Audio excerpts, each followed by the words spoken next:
actually, it's Gilbert T positive. That's also possible het leopard, possible het blood, being bred to a triple het Gilbert T positive blood leopard.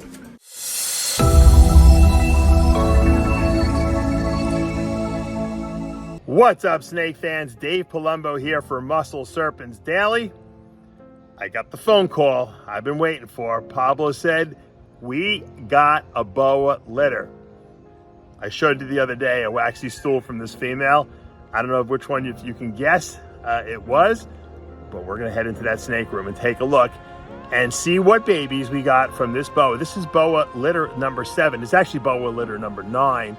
2, however, slugged out, so I don't count those, but it's pretty good. We've done really good with boa litters this year. It's just the ball pythons are slow. Without further ado, let's go take a look at some boas, and I might even show you some really cool ball pythons that I got as well. All right, I called it yesterday. I guess I kind of know what I'm talking about sometimes. We saw the waxy stool from this Gilbert T positive boa girl. Pablo told me that there were babies in here. I was working all day, so I just came back and taking a look. Here's one baby right here, actually. The rest are probably in with mama, because the Central Americans like to really guard their babies. I think this could be a T positive right here. There's no hypo in this breeding, so there was actually, it's Gilbert T positive. That's also possible het leopard, possible het blood, being bred to a triple het Gilbert T positive blood leopard. So the father is het for everything. The mother, we're not sure. We only know for a fact that she's a visual Gilbert T positive. So we should have at least 50% Gilbert T positive babies. Anything else after that's a bonus plan. So let's see. I don't know if I see any babies over there. Where are all these babies? I see one. I see 3 slugs. Oh, here they are. Oh, hold on. Here they are. Oh, these are beautiful. Look at that. These are Gilbert T positives right here. Look at that. Remember, no hypogene. So anything this light is going to be Gilbert T positive. Wow. And they're all possible het leopards. So the het leopards are going to look a little different, obviously. Look at that. Beautiful. No, she's not happy at all. Mama is not happy. All right, well, you stay under the high box and I'm going to pull your babies out. Let's see. Let's put these in here. And once again, you don't see a lot of goo. This is more goo than I'm used to seeing, but you don't see a lot of it. So we're gonna pull these babies out while we can see them here.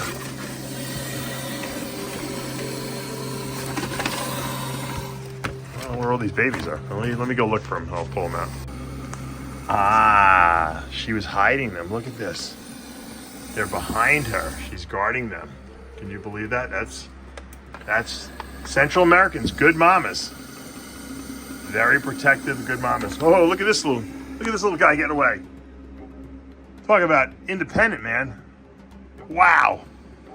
That was an escapee. Can't believe it. I think that one got out of here. Yeah, because I had 2 in here. Can you believe it? I got to get a top. I can't believe it. Usually the babies don't move anywhere. All right. I pulled them all out. There was a lot more in there than I thought, believe it or not. But still not a ton. And you can see, look at how dry. They were just given birth to this morning. The umbilical cords are dried up. The goo is very minimal, and the babies are big. And that's typical Central American dwarf boas. The babies come out bigger. They don't have as many, although this is a pretty nice litter. And very rarely do you see any dead, you know.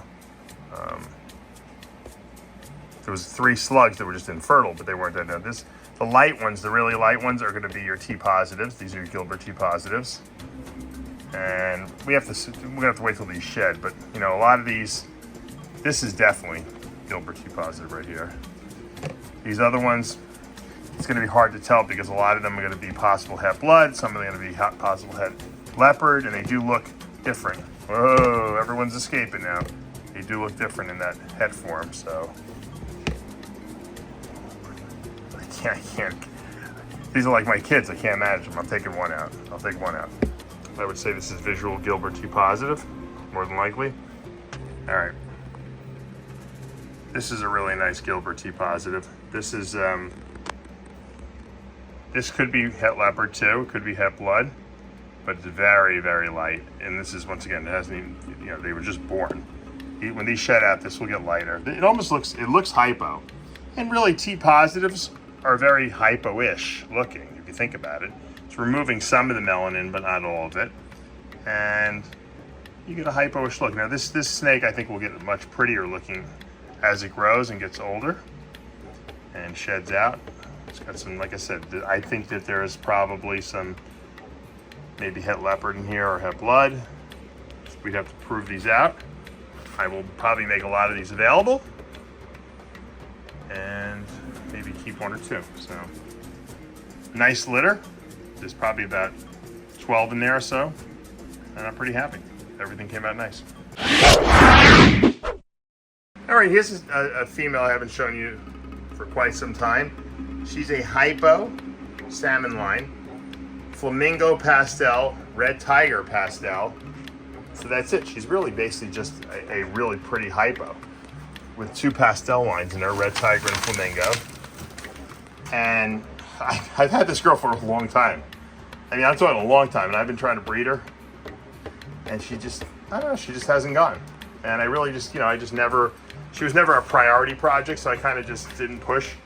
She's got a lot of good mass on her. She's got a lot of good size. She's one of the most beautiful single gene boa combinations I've ever seen. And obviously this goes to show you how nice line breeding is. I mean, she doesn't have like a black, maybe like one or two black specks on her entire body, like right here, this little paradoxing, but she's gorgeous. And she's got nice size. She's got nice thickness. She just, I don't know, she just hasn't bred for me yet. And I thought she was gonna go this year. She didn't, which is fine because, you know, she's just a pretty snake.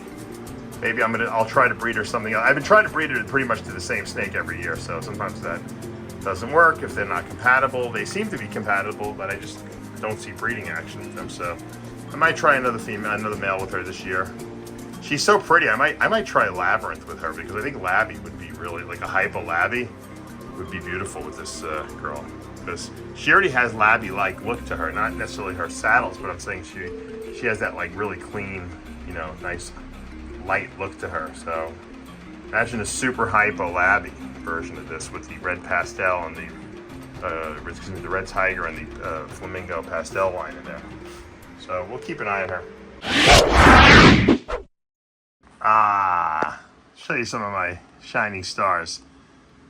This thing is getting better and better. Banana clown pied. We produced this September of 22, and this girl has been growing, looking nicer.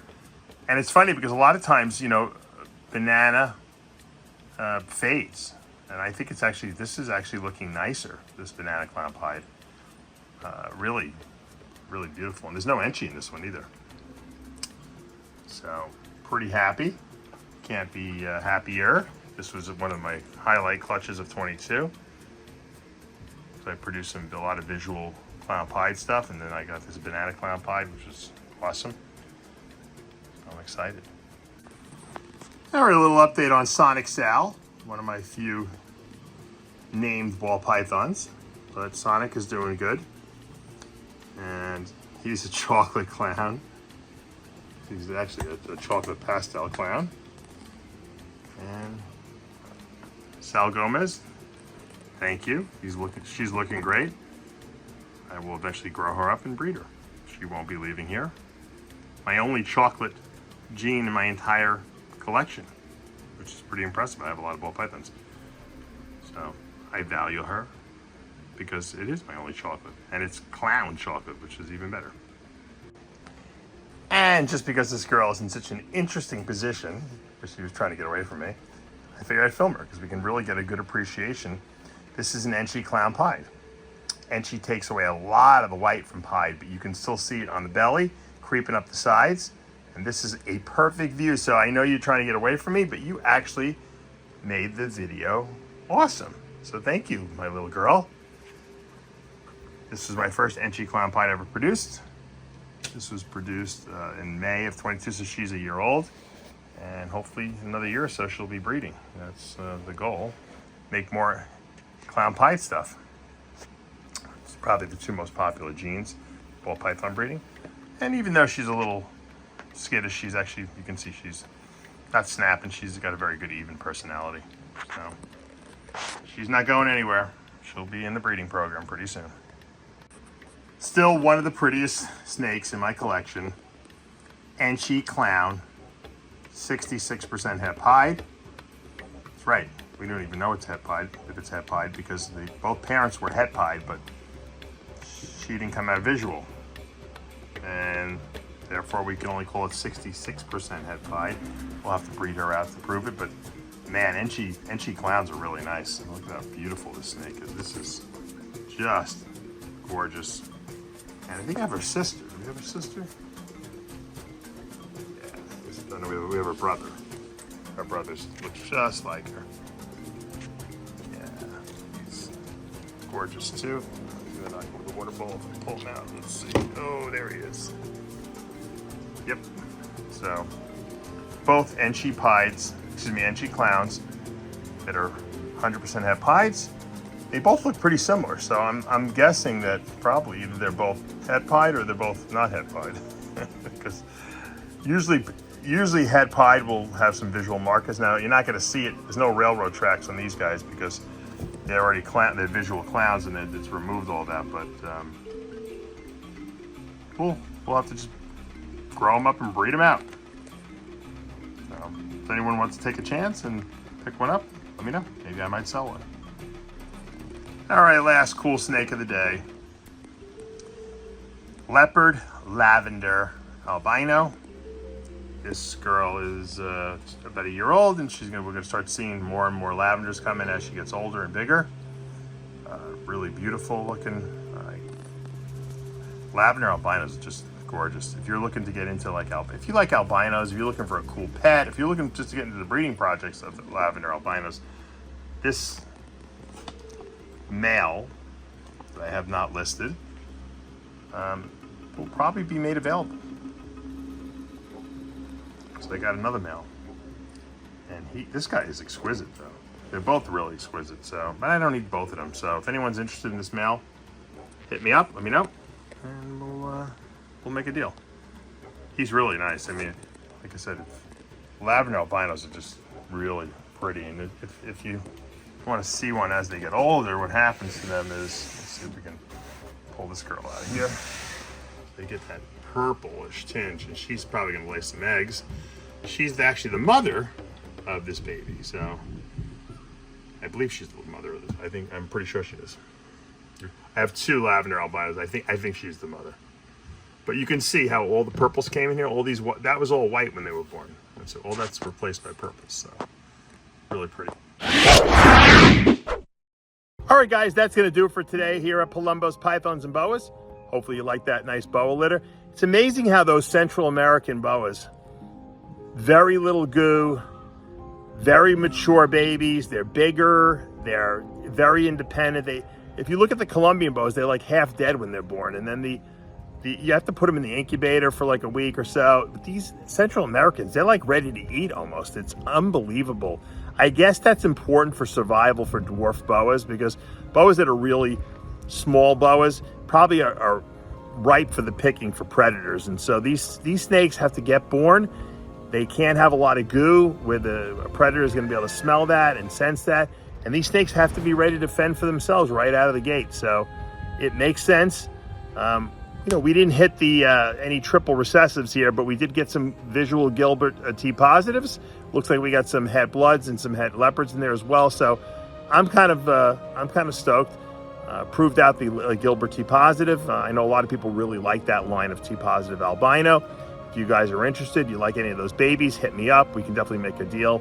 I probably have pairs. I'm sure I haven't sexed those babies, but I'm sure there's a bunch of pairs in there as well. So if you want to make your own Gilbert T positives, this is the way to do it. And once again, these snakes stay very, very small. So that's really cool as well. All right, you saw the mother. She was tiny. She was nasty, but she was tiny.